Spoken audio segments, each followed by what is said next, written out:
internas do Sindicato Nacional dos Funcionários do Banco Central. Sua Excelência, Sua Senhoria dispõe de até 10 minutos da tribuna.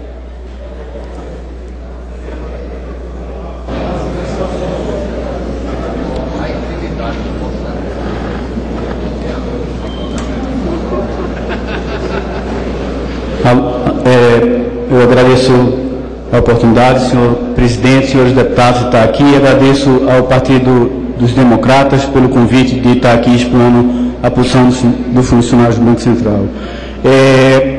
Sistema de previdência, como disse o deputado Silvio Rodrigues no início, são importantíssimos para todo mundo. No passado a gente tinha filhos em excesso para poder cuidar da nossa velhice e hoje a gente tem sistemas baseados em transferência de poupança.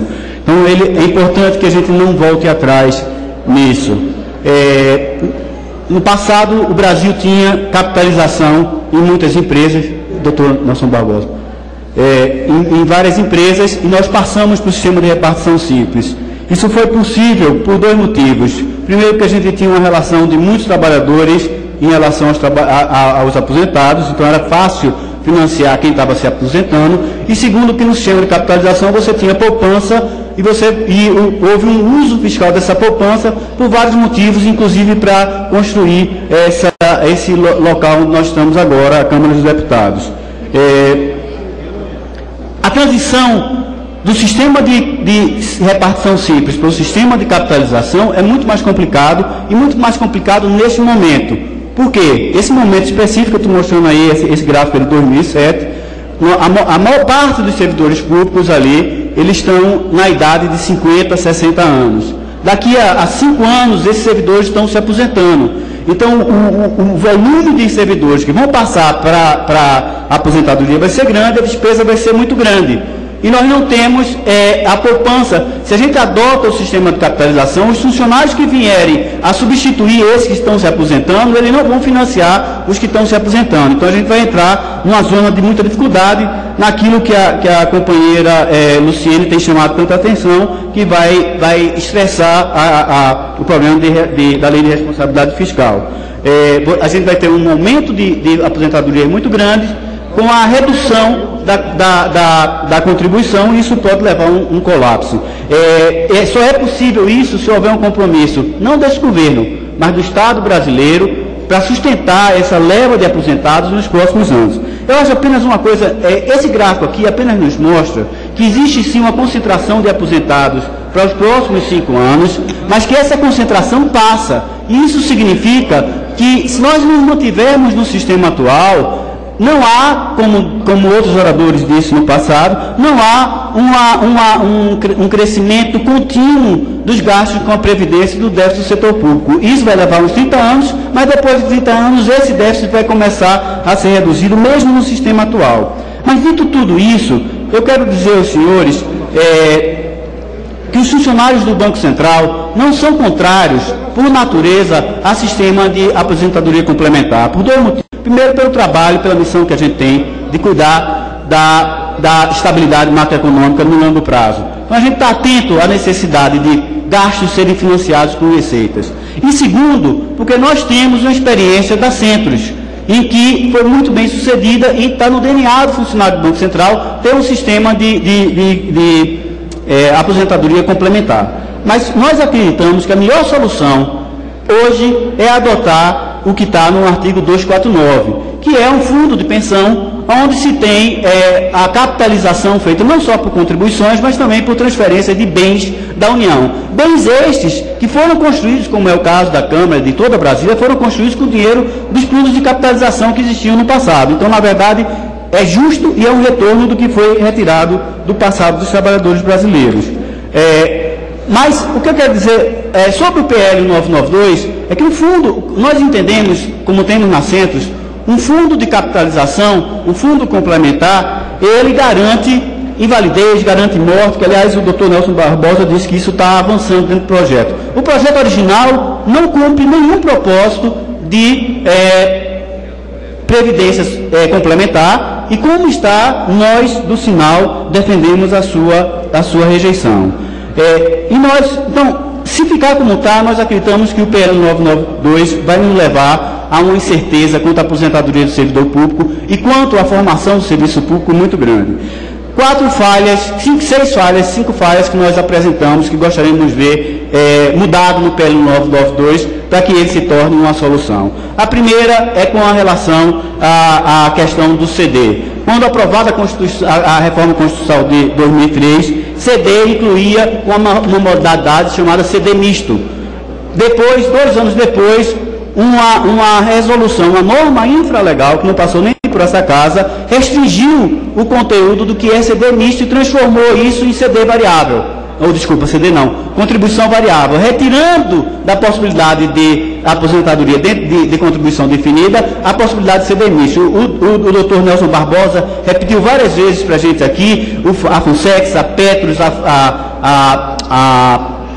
a Previ, e se nós, doutor Nelson Barbosa, realmente repetirmos a estrutura da FUNSEX, eu tenho certeza que a aderência dos funcionários, pelo menos dentro do Banco Central, vai ser muito maior, porque nós compreendemos que como está estruturada a FUNSEX, que é um CD misto, ou seja, você acumula o seu dinheiro durante o período de trabalho e depois você garante a sua vida posterior, inclusive com a longevidade, ele é muito mais interessante. Então nós temos aí emendas número 4 e número 16, que atuam nessa direção de transformar o CD puro em um CD misto.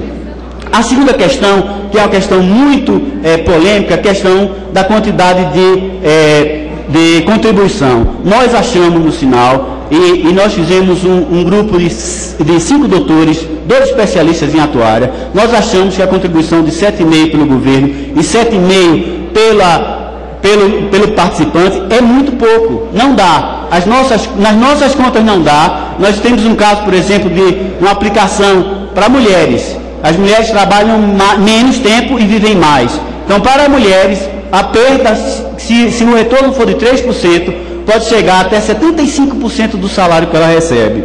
Mas eu vou apresentar outras projeções. Mas antes disso, quero dizer, doutor Nelson, o senhor falou em 5%, eu quero lhe contestar no seguinte: a experiência internacional, a literatura indica que a experiência internacional nos Estados Unidos, antes da crise financeira, a taxa de retorno real estava entre 2% e 4%. Em outros países, entre 1% e 2%.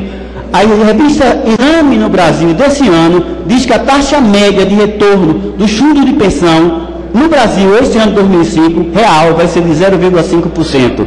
Ou seja, essa taxa de 5% era muito alta.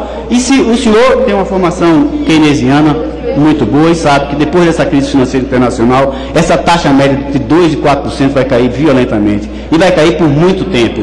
O cenário é outro. Eu quero apresentar rapidamente 2 projeções aqui. Uma feita pelo IPEA, garante 80% do salário das pessoas, isso é de 2005, o trabalho do IPEA de 2005, 85% dos salários, 7% de contribuição paritária, tanto para governo quanto para o participante. As pessoas vão poder viver 6 anos, os homens vão viver 6 anos e as mulheres vão viver 5 anos depois de aposentado. Depois disso não vai ter renda para sustentá-los. Se o senhor quiser, ou se os senhores deputados quiserem, eu tenho a referência do trabalho. O segundo trabalho é feito aqui pelo Senado Federal, por um técnico do Senado Federal, e ele faz essas contas para o ciclo de gestão. E mostra que a perda é significativa em relação ao salário que a pessoa faria jus no regime anterior. Chega a 40%, chega a uma perda referente a 60%. O salário final vai ser 40% só do salário inicial, no caso de uma rentabilidade de 2%, e levando em consideração o salário final das pessoas que têm esse direito antes da reforma de 2003.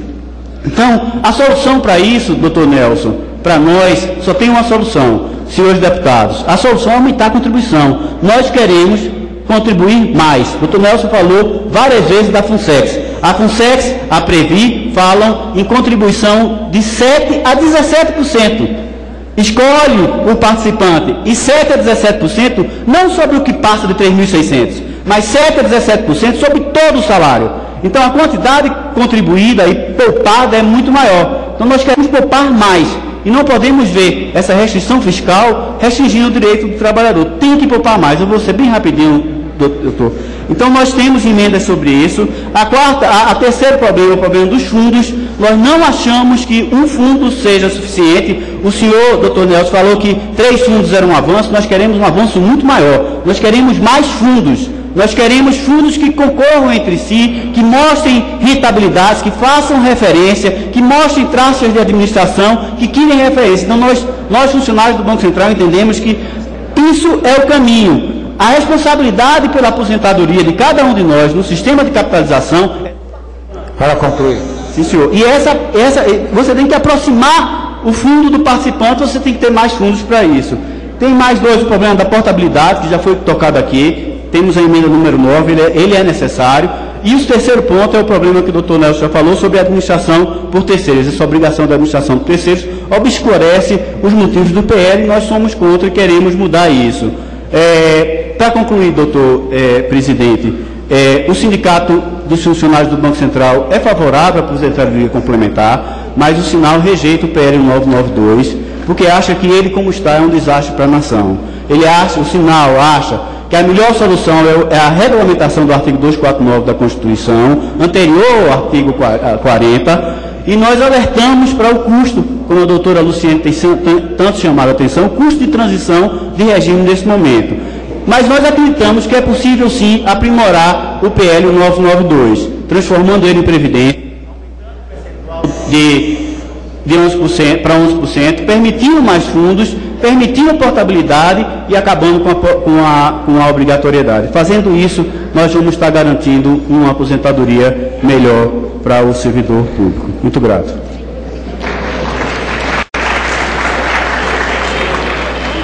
Concedo a palavra ao Dr. Álvaro Solon de França, presidente da ANFIP, Associação Nacional dos Auditores Fiscais da Receita Federal do Brasil.